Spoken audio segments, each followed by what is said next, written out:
Welcome to kids spoken world. நம்ம இன்னைக்கு பார்க்க போகிற supplementary the never nest written by Cedric Mount. இவங்க ஒரு பாப்புலரான பிளேரைட், அதாவது நாடகங்கள்லாம் எழுதுகிறவங்க.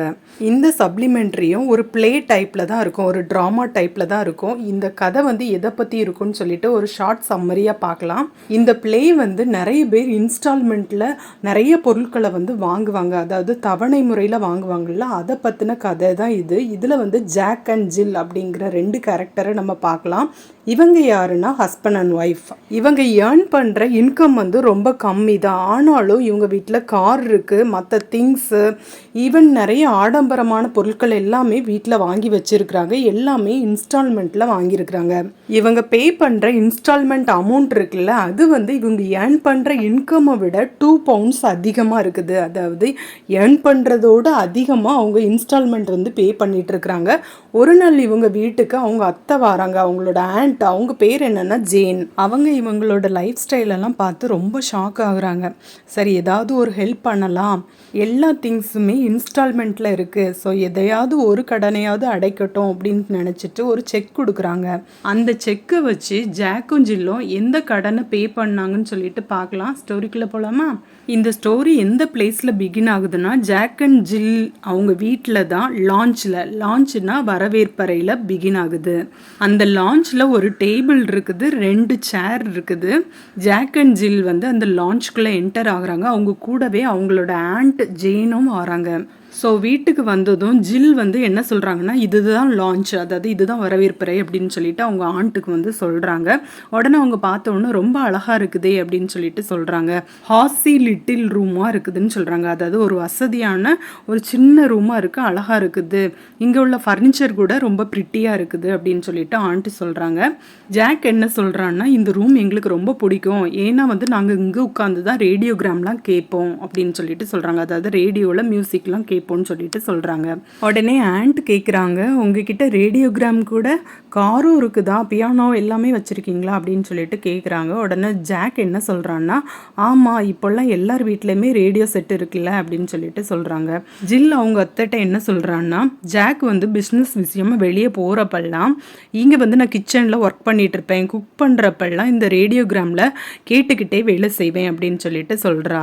ஜாக் அவங்க அத்தைட்ட, சரி நீங்கள் உட்காருங்க, நீங்கள் ரொம்ப டயர்டாக இருப்பீங்க, நாங்கள் உங்கள்கிட்ட எல்லாமே காமிச்சிட்டோம் அப்படின்னு சொல்லிட்டு சொல்கிறாங்க. உடனே ஜில் என்ன சொல்கிறான்னா, what do you think of our little nest, அதாவது எங்களோட சின்ன கூடு, எங்களோட சின்ன வீடை பற்றி நீங்கள் என்ன நினைக்கிறீங்க அப்படின்னு சொல்லிட்டு கேட்குறா அந்த ஜில்லு. உடனே ஆண்ட் என்ன சொல்கிறாங்கன்னா, ரொம்ப சூப்பராக இருக்குது, இங்கே உள்ள ஃபர்னிச்சர், காரு, பியானோ, இன்னும் ரெஃப்ரிஜிரேட்டர், ரேடியோ எல்லாமே ஒண்டர்ஃபுல்லாக இருக்குது அப்படின்னு சொல்லிட்டு சொல்கிறாங்க. உடனே ஜாக் என்ன சொல்கிறான்னா, இதுக்கெல்லாம் நாங்கள் உங்களுக்கு ரொம்ப கடமைப்பட்டிருக்கோம் அப்படின்னு சொல்லிட்டு சொல்கிறான் ஜாக்கு.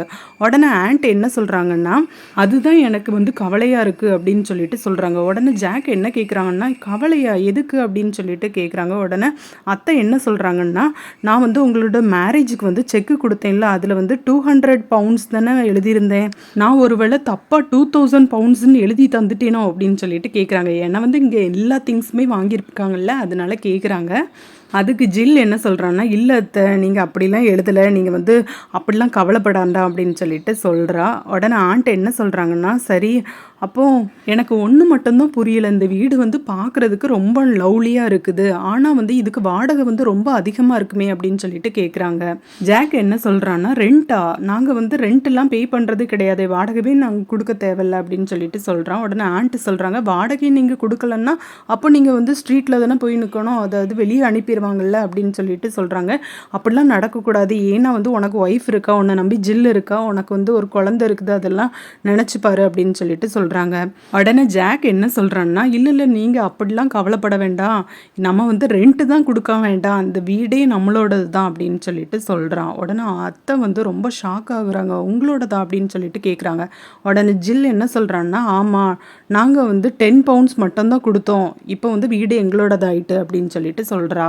ஜாக் அவங்க அத்தைட்ட என்ன சொல்கிறாங்கன்னா, நாங்கள் வந்து வருஷம் வருஷம் இந்த ரெண்ட் கொடுக்குறது வந்து எங்களுக்கு வீண் செலவுன்னு தோணுச்சு. அதை விட நாங்கள் 10 பவுண்ட்ஸ் கொடுத்து அந்த வீடை வந்து நாங்கள் எங்களுக்கே வாங்கிட்டோம். அதாவது நாங்கள் வந்து குவார்ட்டர்லியே இன்ஸ்டால்மெண்ட்டில் வாங்கியிருக்கோம். நாங்கள் இன்ஸ்டால்மெண்ட் மட்டும் பே பண்ணால் போதும், குவார்ட்டர்லி பே பண்ணால் போதும், ஒரு காலாண்டுக்கு ஒரு டைம் பே பண்ணால் போதும் அப்படின்னு சொல்லிட்டு சொல்கிறான். அப்படி பே பண்ணுறப்ப வந்து இந்த வீடை வந்து நம்ம சொந்த வீடு மாதிரி அனுபவிக்கலாம். நம்ம வந்து ஒரு வீட்டுக்கு சொந்தக்காரனாக இருக்கிறத விட எதுக்கு நம்ம வந்து வாடகை கொடுத்துட்டு இருக்கணும் அப்படின்னு சொல்லிட்டு சொல்கிறான் இந்த ஜாக்கு. ஆண்ட் உடனே சொல்கிறாங்க, இதில் வந்து ஏதோ ஒன்று இருக்குது, நீங்கள் வந்து இந்த வீடை உங்களுக்கு ஓன் ஆக்கிக்கணும், சொந்தமாக்கிக்கணும்னா நீங்கள் ரொம்ப கஷ்டப்பட வேண்டியிருக்கோம் அப்படின்னு சொல்லிட்டு சொல்கிறாங்க. அதாவது இன்ஸ்டால்மெண்ட்னா ஒழுங்காக பே பண்ண வேண்டியிருக்கோன்னு சொல்கிறாங்க. உடனே ஜில் என்ன சொல்கிறான்னா, ஜாக்கோட சம்பளம் வந்து போன வருஷம் கூட 5 சீலிங் அதாவது 5 சீலிங் வந்து ரைஸ் பண்ணாங்க, அதனால நீங்கள் கவலைப்படாதீங்க அப்படின்னு சொல்லிட்டு சொல்கிறா. உடனே ஜாக் என்ன சொல்கிறான்னா, ஆமாம் உண்மையாக தான், எப்படியும் இந்த கிறிஸ்மஸ்க்குள்ளே 10 சீலிங்காக எனக்கு வந்து சம்பளம் வந்து ரைஸ் பண்ணிடுவாங்கன்னு நான் நம்புகிறேன் அப்படின்னு சொல்லிட்டு சொல்கிறான். உடனே ஆண்ட் என்ன சொல்கிறாங்கன்னா, சரி ஏதோ ஒன்று, நான் ஆனால் உங்கள்கிட்ட ஒன்று கேட்கணும்னு நினச்சேன், இந்த கார் வந்து உங்களோடது தானே அப்படின்னு சொல்லிட்டு ஆண்ட்டு கேட்குறாங்க. உடனே ஜில் சொல்கிறா, ஆமாம் எங்களோடது தான் அப்படின்னு சொல்லிட்டு. உடனே ஆண்ட்டு சொல்கிறாங்க, அப்போ வந்து ஃபுல்லாகவே உங்களோடதா அப்படின்னு சொல்லிட்டு கேட்குறாங்க. உடனே ஜாக் சொல்கிறான், இல்லை அப்படி கிடையாது, முழுமையாக எங்களோடதுன்னு சொல்ல முடியாது அப்படின்னு சொல்லிட்டு சொல்கிறான் அந்த ஜாக்கு. உடனே ஆண்ட் என்ன சொல்கிறாங்க, அப்போ எவ்வளோதான் உங்களோடது அப்படின்னு சொல்லிட்டு கேட்குறாங்க. உடனே ஜில் என்ன சொல்கிறாங்கன்னா, உண்மையே சொல்லணும்னா அந்த காரில் உள்ள ஸ்டியரிங், அதுக்கப்புறம் அங்கே உள்ள டயர், இது மட்டும்தான் எங்களோட சொந்தம் அப்படின்னு சொல்லிக்கலாம் அப்படின்னு சொல்லிட்டு சொல்கிறான். ஜில் என்ன சொல்கிறான்னா, நாங்கள் இந்த காரை வந்து ஃபுல்லாக சொந்தமாக்கிக்கலை, அதாவது ஃபுல் அமௌண்ட்டை கொடுத்து வாங்கலை, நாங்கள் வந்து இன்ஸ்டால்மெண்ட்டில் வாங்கியிருக்கோம். அது வந்து 5 பவுண்டு இன்ஸ்டால்மெண்ட்டில் வாங்கியிருக்கிறோம். 5 பவுண்ட் இன்ஸ்டால்மெண்ட்டில் வாங்கி வந்து நம்ம இங்கே இந்த காரை வந்து நம்ம என்ஜாய் பண்ணுறோம், அதாவது ஒரு பிளேஸ்க்கு போய் என்ஜாய் பண்ணுறோன்னு சொல்லிட்டு சொல்கிறா. உடனே ஆண்ட் என்ன சொல்கிறாங்கன்னா, அப்போ நீங்கள் மீதி மணியை வந்து இன்ஸ்டால்மெண்ட்டில் பே பண்ணுறீங்களா அப்படின்னு சொல்லிட்டு கேட்குறாங்க. உடனே ஜில் ஆமான்னு சொல்கிறா. ஜாக் என்ன சொல்கிறான்னா, ஆமாம் அப்படி தான் அப்படின்னு சொல்லிட்டு ஜாக்கும் சொல்கிறான். உடனே அத்தை என்ன சொல்கிறாங்கன்னா, அப்போ பியானோ அப்படின்னு சொல்லிட்டு கேட்குறாங்க. ஜில் என்ன சொல்கிறான்னா, ஆமாம் அந்த பியானோவும் இன்ஸ்டால்மெண்ட் தான் அப்படின்னு சொல்லிட்டு சொல்கிறாங்க. உடனே அத்தை கேட்குறாங்க, அப்போ அந்த ஃபர்னிச்சர் எல்லாம் அப்படின்னு சொல்லிட்டு கேட்குறாங்க. ஃபர்னிச்சர் இவங்க வந்து யார்கிட்ட இருந்து வாங்கியிருக்காங்கன்னா, மிஸ்டர் சேஜ் அப்படிங்கிறவங்க கிட்ட, அதுவும் இன்ஸ்டால்மெண்ட்டில் தான் வாங்கியிருக்காங்க. உடனே அத்தை என்ன சொல்கிறாங்கன்னா, அப்போ நான் வந்து மிஸ்டர் சேஜோட சேரில் தான் உட்காந்துருக்கேனோ, நான் வந்து இதில் உட்கார மாட்டேன் அப்படின்னு சொல்லிட்டு சடனாக எழும்புறாங்க. எழும்பிட்டு அந்த ஜெயின் வந்து என்ன கேட்குறாங்கன்னா, இப்போ வந்து நீங்கள் இந்த மாதிரி இன்ஸ்டால்மெண்ட்லாம் பே பண்ணுறதுக்கு எவ்வளோ செலவாகும் அப்படின்னு சொல்லிட்டு கேட்குறாங்க. உடனே ஜாக் சொல்கிறான், 7 பவுண்ட்ஸ் 8 சீலிங் அண்ட் 8 பென்ஸ் வந்து தேவைப்படும் ஒரு வாரத்துக்கு அப்படின்னு சொல்லிட்டு சொல்கிறான். இதை கேட்டதும் அவங்க அத்தை வந்து குட் ஹெவன்ஸ், அதாவது அடக்கடவுளே, அப்போது நீங்கள் எவ்வளோ தான் ஏர்ன் பண்ணுறீங்க, எவ்வளோ சம்பாதிக்கிறீங்க அப்படின்னு சொல்லிட்டு கேட்குறாங்க அவங்க அத்தை. உடனே ஜாக் சொல்கிறான், உண்மையை சொல்லணும்னா நாங்கள் 6 பவுண்டு தான் சம்பாதிக்கிறோம், அதாவது அவங்க பே பண்ணுறது 7 பவுண்ட்ஸ் 8 சீலிங்ஸ் அண்ட் 8 பென்ஸ், ஆனால் இவன் சம்பாதிக்கிறது 6 பவுண்ட்ஸ் மட்டும்தான் ஏர்ன் பண்ணுறான். உடனே அத்தை வந்து கேட்குறாங்க, நீ சம்பாதிக்கிறது 6 பவுண்ட்ஸ் தான், ஆனால் நீ பே பண்ண வேண்டியது 7 பவுண்ட்ஸ் 8 சீலிங் 8 பென்ஸ்ன்னு சொல்கிறேன், அப்புறம் எப்படி ஒரு வாரத்துக்கு இவ்வளோ அமௌண்ட்டை கொடுக்க முடியும் அப்படின்னு சொல்லிட்டு கேட்குறாங்க. உடனே ஜாக் சொல்கிறான், அது ரொம்ப ஈஸி, நான் வந்து எதையாவது த்ரிஃப்ட்னா சிக்கனப்படுத்தி நான் கொஞ்சம் அமௌண்ட்டு சேமித்து வச்சுப்பேன், மீதி பே பண்ணுறதுக்கு வந்து நான் கடன் வாங்கிப்பேன். எங்கேருந்து கடன் வாங்குவேன்னா, ப்ரொவிடன்ஸ் ட்ரஸ்ட் கார்பரேஷன்லேருந்து கடன் வாங்கிப்பேன், கடன் வாங்கி இந்த இன்ஸ்டால்மெண்ட்டை பே பண்ணிடுவேன்னு சொல்லிட்டு சொல்கிறான். ஜில்லும் சேர்ந்துட்டு என்ன சொல்கிறான்னா, நீங்கள் எவ்வளோ அமௌண்ட் கடன் கேட்டாலும் கொடுப்பாங்க, ஒரு நோட்டில் மட்டும் நம்ம வந்து சைன் பண்ணால் போதும், அவங்க வந்து ஹாப்பியாக நமக்கு வந்து மணி வந்து பாரோ பண்ணுவாங்க அப்படின்னு சொல்லிட்டு சொல்கிறா. உடனே ஆண்ட் என்ன சொல்கிறாங்கன்னா, அப்போ வந்து நீங்கள் அந்த கடன் அமௌண்ட்டை எப்படி திரும்ப வந்து பே பண்ணி அடைப்பீங்க அப்படின்னு சொல்லிட்டு கேட்குறாங்க அத்தை. உடனே ஜாக் என்ன சொல்கிறான்னா, அதுவும் ரொம்ப ஈஸி தான், அதையும் இன்ஸ்டால்மெண்ட்டில் பே பண்ணிக்கலாம் அப்படின்னு சொல்லிட்டு சொல்கிறான். உடனே அத்தை சொல்கிறாங்க, இன்ஸ்டால்மெண்ட்ஸ் அப்படின்னு சொல்லிட்டு ஷாக் ஆகுறாங்க. ஷாக் ஆகுறது மட்டும் இல்லை, தன்னோட கையால் அவங்க தலையில் அடிச்சுக்கிறாங்க.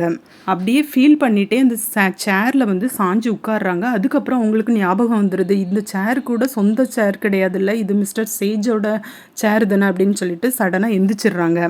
ஜாக் இதை பார்த்ததும், ஆண்ட் ஜெயின் என்னாச்சு அப்படின்னு சொல்லிட்டு கேட்குறான். உடனே ஜெயின் அவங்க என்ன சொல்கிறாங்கன்னா, என்னால் வந்து மிஸ்டர் சேஜ் இல்லைன்னா Marks or Spencer or somebody வேறு யார் சேர்லேயும் என்னால் வந்து உட்கார முடியாது, நான் வந்து என் வீட்டுக்கே போகிறேன் அப்படின்னு சொல்லிட்டு சொல்கிறாங்க. உடனே ஜில் என்ன சொல்கிறான்னா, நீங்கள் கண்டிப்பாக போய் தான் ஆகணுமா அப்படின்னு சொல்லிட்டு ஜில் கேட்குறா. உடனே அத்தை என்ன சொல்கிறாங்கன்னா, ஆமாம் அதுதான் எனக்கு நல்லது அப்படின்னு சொல்லிட்டு சொல்கிறாங்க. ஜாக் என்ன சொல்கிறான்னா, நான் வந்து உங்களை வந்து ரயில்வே ஸ்டேஷனில் ட்ரா பண்ணுறேன் அப்படின்னு சொல்லிட்டு சொல்கிறான். அதுக்கு ஜெயின் அத்தை என்ன சொல்கிறாங்கன்னா, இதில் ஒரு டயர் அதுக்கப்புறம் ஒரு 2-3 வந்து பார்ட்ஸ் மட்டும் சொந்தமான உங்களோட கார்லையா, வேண்டாம் நான் வந்து பஸ்லேயே போய்க்கிறேன் அப்படின்னு சொல்லிட்டு ஆண்ட் ஜெயின் வந்து சொல்கிறாங்க. ஜாக் வந்து உடனே உங்களுக்கு அதுதான் விருப்பம்னா சரி நீங்கள் நினைக்கிற மாதிரியே போயிட்டு வாங்கன்னு சொல்லிட்டு சொல்கிறான். ஆண்ட் ஜெயின் என்ன சொல்கிறாங்கன்னா, நான் வந்து சொல்கிறது கேளுங்க, உங்களுக்கு வந்து நான் வந்து ரொம்ப அந்த திமிரு பிடிச்ச மாதிரி தெரியலாம், ரூடாக நடந்துக்கிற மாதிரி தெரியலாம், ஆனால் வந்து உங்களோட லைஃப் ஸ்டைலெல்லாம் பார்த்து எனக்கு ரொம்ப ஷாக்காக இருக்குது. என்னோட லைஃப் டைமில் நான் யாருக்கிட்டையுமே பாரோ பண்ணதே கிடையாது, அதாவது கடன் வாங்கினதே கிடையாது. ஒரு பென்னி கூட யாருக்கிட்டையும் கடன் வாங்கக்கூடாது, அதுதான் என்னோட மோட்டோ, அதாவது என்னோட குறிக்கோள். அதே போல் தான் நீங்களும் இருக்கணும்னு சொல்லிட்டு நான் நினைக்கிறேன் அப்படின்னு அவங்களுக்கு அட்வைஸ் பண்ணிவிட்டு அவங்க வந்து அவங்களோட பர்ஸை திறந்து ஒரு செக் எடுக்கிறாங்க. ஸோ செக்கை வந்து ஃபில் பண்ணி ஜில் கிட்ட கொடுக்குறாங்க. நான் வந்து இதில் ஒரு ஸ்மால் அமௌண்ட்டை வந்து எழுதியிருக்கிறேன், இந்த அமௌண்ட்டை வச்சு நீங்கள் ஏதாவது ஒரு இன்ஸ்டால்மெண்ட்டை வந்து பே பண்ணுங்கள், பே பண்ணி ஏதாவது ஒரு பொருளாவது உங்களுக்கு சொந்தமான பொருளாக இருக்கட்டும், ஒரு கடனையாவது முடிங்க அப்படின்னு சொல்லிட்டு கொடுக்குறாங்க ஜில் கிட்ட. இவங்க வாழ்கிற லைஃப் ஸ்டைலை பார்த்து சரி இறக்கப்பட்டு இந்த செக்கை வந்து அவங்க அத்தை வந்து கொடுக்குறாங்க. கொடுத்துட்டு சரி நான் வீட்டுக்கு கிளம்புறேன்னு சொல்லிட்டு சொல்கிறாங்க. உடனே ஜாக் வந்து நான் வந்து உங்கள் பஸ்லேயாவது போய் ட்ரா பண்ணுறதுக்காக வருவேன் அப்படின்னு சொல்லிட்டு சொல்கிறான் ஜாக்கு. ஜில் கிட்ட சரி அவங்க அத்தை வந்து குட் பை சொல்லிட்டு கிளம்புறாங்க. உடனே ஜில் சொல்கிறா, சரி உங்களோட அந்த ப்ரெசண்ட்டுக்கு ரொம்ப தேங்க்ஸ் அப்படின்னு சொல்லிட்டு சொல்கிறா, அதை செக் கொடுத்ததுக்கு தேங்க்ஸ்ன்னு சொல்கிறா. அந்த ஆண்ட் ஜெயின் வந்து போன பிறகு ஜில் அந்த செக் எடுத்து பார்க்குறா, எவ்வளோ எழுதியிருக்காங்கன்னு சொல்லிட்டு பார்க்குறா. அதில் 10 பவுண்ட்ஸ் எழுதியிருக்கிறாங்க. உடனே அதை வந்து கிஸ் பண்ணுறா. கிஸ் பண்ணிவிட்டு ரொம்ப ஷாக் ஆகுறா. அதுக்கப்புறமா டேபிள் கிட்ட போய் வந்து ஒரு லெட்டர் மாதிரி எடுக்கிறா. அதில் வந்து அட்ரஸ் எழுதுறா. எழுதிட்டு ஒரு ஸ்லிப் அவள் கையில் வச்சுருக்கா, ஒரு பில் மாதிரி வச்சுருக்கா, அதையும் உள்ளே வைக்கிறா. அதுக்கப்புறம் இந்த செக்லையும் நேம் எழுதி உள்ளே வச்சுட்டு அதை வந்து அப்படி பேஸ்ட் பண்ணுறா. பண்ணிவிட்டு யாரையும் கூப்பிடுறா, அதாவது கால் பண்ணுறா. உடனே கொஞ்ச நேரம் கழித்து ஒரு நர்ஸு வராங்க, கையில் பேபியோடு வராங்க. உடனே ஜில் சொல்கிறா, நர்ஸ் நான் வந்து இந்த குழந்தைய பார்த்துக்கிறேன், நீங்கள் இதை போய் வந்து கண்டிப்பாக போஸ்ட் பண்ணிட்டு வந்துடுங்க அப்படின்னு சொல்லிட்டு சொல்லி அந்த இதை கொடுக்குறா, அந்த லெட்டரை வந்து கொடுக்குறா. அதாவது செக்லாம் உள்ளே வச்சுருந்தாலும் அதை கொடுக்குறா நர்ஸுக்கிட்ட.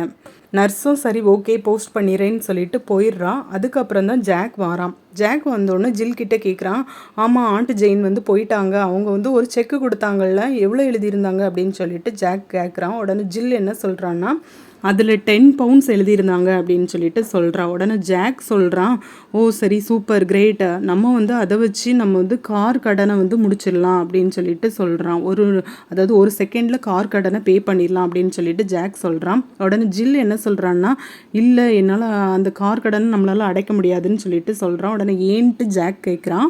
இல்லை நான் வந்து அந்த செக்கை வந்து வேற ஒரு கடனுக்காக வந்து அனுப்பிட்டேன், அந்த நர்ஸுக்கிட்ட அதை போஸ்ட் பண்ண சொல்லிட்டேன் அப்படின்னு சொல்லிட்டு சொல்கிறா. உடனே ஜாக் சொல்கிறான், சரி பரவாயில்ல, அது வந்து யாருக்காக அனுப்பியிருக்க அப்படின்னு சொல்லிட்டு கேட்குறான் ஜாக். உடனே டாக்டர் மார்ட்டின்காக அனுப்பியிருக்கேன் அப்படின்னு சொல்லிட்டு ஜில் சொல்கிறான்.